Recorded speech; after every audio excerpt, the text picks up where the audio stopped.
Your brain is playing a quieter, smarter game than you realize. It leans in softly and says, "Relax, just a few more minutes. Nothing urgent, just a gentle delay." And somehow, those minutes dissolve. 5 turns into 30, 30 into hours. Suddenly it's night. Your energy is gone, and your plans are still just plans. Now you're scrolling through things you don't even care about. Half aware, half numb. Asking yourself the same question again. What did I actually do today? And then comes the judgment. You call yourself lazy, undisciplined, unfocused. You start believing there's something fundamentally wrong with you. But that conclusion is wrong. Your brain isn't broken. It's doing its job perfectly. It's wired to avoid discomfort, to seek ease, to conserve energy at all cost. That wiring kept humans alive for thousands of years, back when effort meant risk and rest meant survival. But now there are no predators chasing you, no immediate threats demanding your energy. And yet, your brain still treats effort like danger. So it redirects you, distracts you, delays you, not to sabotage you but to protect you. The problem is, what once kept you alive is now keeping you stuck. Stuck delaying what matters. Stuck choosing comfort over growth.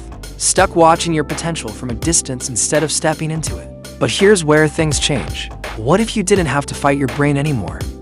What if you could work with it instead? What if you could train it to move toward discomfort willingly? There is a way. It's simple, it's subtle, and it works with your nature instead of against it. It's called the Lotus Method. And once you understand it, you stop relying on motivation and start creating momentum on demand. Because the truth is simple. You're not procrastinating because you're lazy. You're procrastinating because your brain is addicted to comfort. Watch how it behaves. The moment you decide to do something difficult, it intervenes. You think about working out, and suddenly cleaning your room feels incredibly important. You sit down to start something meaningful, and your brain invents a random curiosity you must look up immediately. You plan to study, and somehow you're convinced that relaxing first will help you focus better. It's clever, it's convincing, and it feels like your own voice. But it's not truth. It's avoidance wearing a logical disguise. Your brain equates effort with discomfort, and discomfort to it still feels like danger. So it slows you down before you even begin. The Lotus Method breaks that pattern not by force, but by awareness. Because you can't change what you don't notice. The first step is simple. Notice the moment the shift happens. That exact second when intention turns into delay. When you hear, "I'll do it later," or "just one quick thing first." Pause right there. Don't argue. Don't react. Just recognize it. This is the moment my brain is trying to avoid effort. That small shift, just seeing it clearly, creates distance. You're no longer inside the impulse. You're observing it. And the moment you observe it, you weaken it. Because now it's not truth. It's a pattern. Without this awareness, your behavior runs automatically. With it, you interrupt the loop. And that interruption is power. Now comes the second step. Most people respond to procrastination by going extreme. They try to flip their entire life in one move. I'm going to wake up early, work out, eat clean, focus all day, and fix everything. And for a brief moment, it feels possible.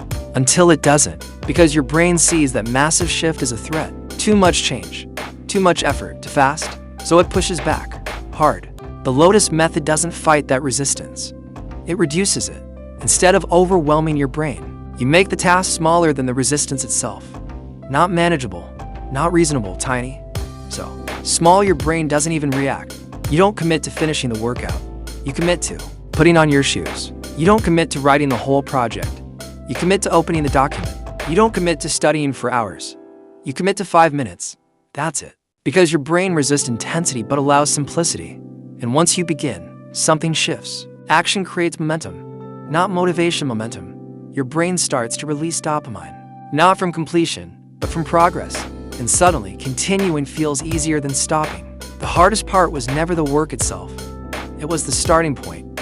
When you lower that barrier, enough, you step over it without resistance. Now the third step deepens the shift. Once you've started, your brain will try one more trick.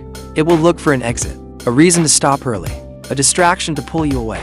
This is where most people lose momentum. So instead of focusing on how long you'll continue, you anchor yourself in the present moment. Not the whole task, not the outcome, just the next action. One sentence, one rep, one page. You stay inside the process, not outside it. Because overwhelm lives in the future. Focus lives in the now.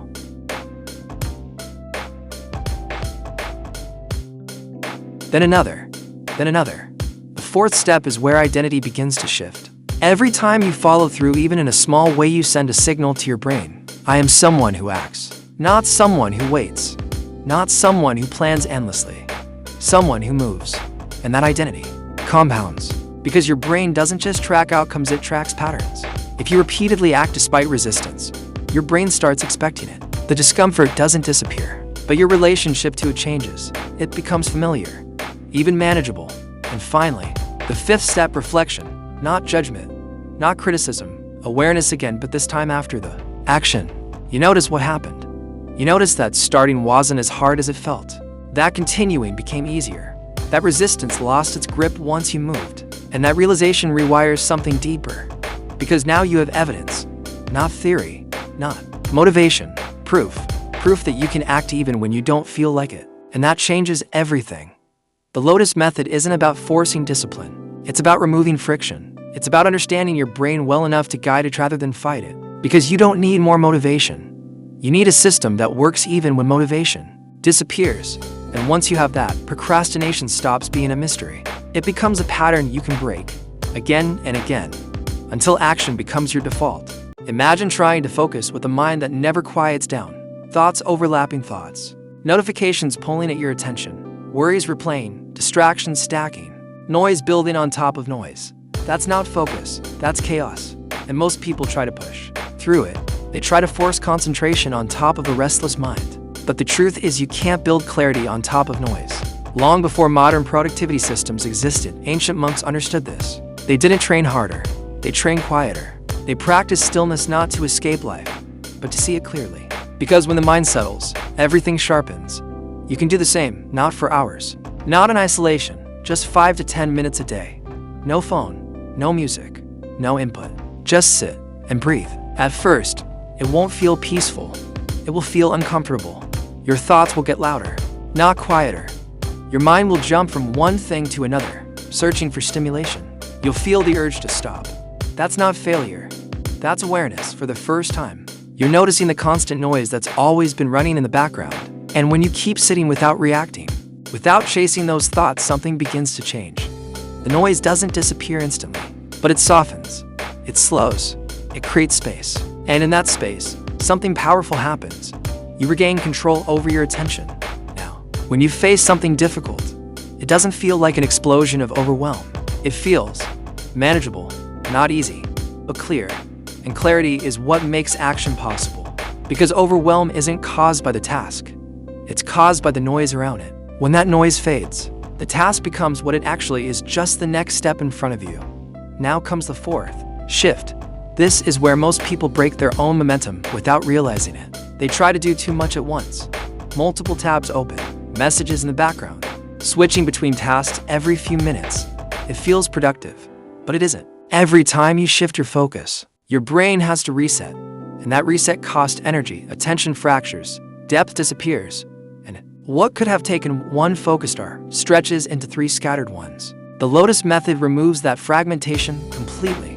Instead of doing more, you do less intentionally. You choose one meaningful task, not 5, not 3, 1. And you give it your full attention for a set period of time, 25 minutes, 40 minutes, maybe 50. During that time, nothing else exists. No switching tabs, no checking notifications, no quick distractions. Just the work in front of you. At first, your brain will resist this too. It will look for stimulation. It will suggest breaks. It will try to pull you away. But if you stay with the task just long enough, you cross a threshold. And on the other side of that threshold is depth. You're no longer forcing focus. You're inside it. This is where real progress happens. Where thinking sharpens. Where time compresses. Where 1 hour feels like it expanded into something far more powerful. Not because you worked longer, but because you worked deeper.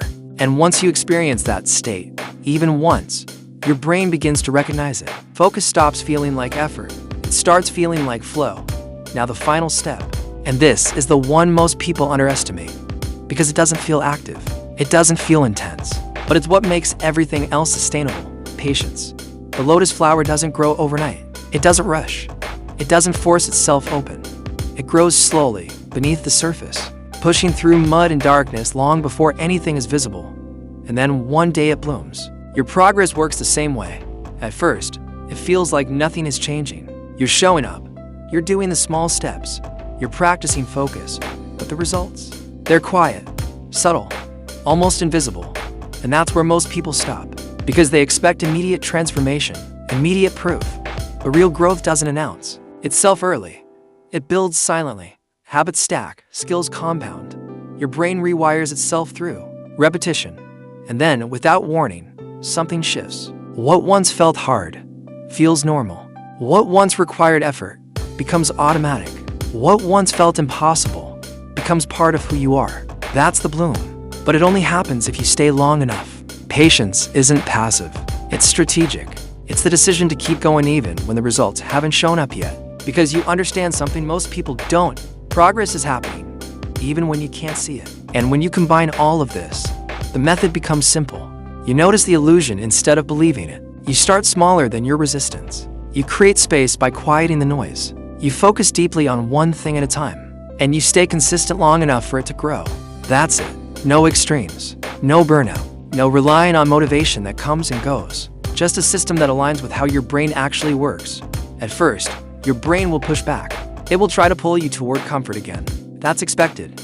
But each time you move anyway, something rewires. Each time you act despite resistance, you shift the balance. Until one day, something subtle but powerful changes. Your brain stops fighting you and starts supporting you. Effort feels lighter. Focus comes faster. Action becomes natural.